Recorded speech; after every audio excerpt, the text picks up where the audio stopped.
আমরা তো অনেক মানুষের উপর কত রাগ কত অভিমান করে অনেকটা সময় যোগাযোগ করি না, কথা বলি না। স্যার একটু ভেবে দেখেছি, চলুন একটু কল্পনা করি। আমার যখন ভীষণ করে মন খারাপ হয় তখন আমি ঠিক এই কথাগুলো খুব করে ভাবি। ধরুন আপনার একটা প্রিয় মানুষ আছে, আপনি তার সাথে খুব খুব করে অভিমান করে তার সাথে কোনো কথা বললেন না, মেসেজও করলেন না, কোনো খোঁজও নিলেন না। এভাবে অভিমান করেই রাতটা পার হয়ে গেল।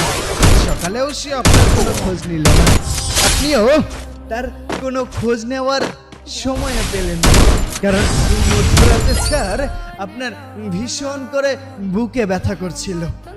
ওই যে কিছু হারিয়ে গেলে যেভাবে করে বুকে ব্যথা করে, কেমন জানি দম আটকে আসে, বুকটা চেপে ধরে, ঠিক সেই সময় আপনার ভীষণ করে তার সাথে কথা বলতে ইচ্ছা করছিল, কিন্তু আপনি আপনার ইগোর জন্য তাকে মেসেজ দেননি, কোনো কল দেননি। হয়তো তখন আপনার মনটা ছটফট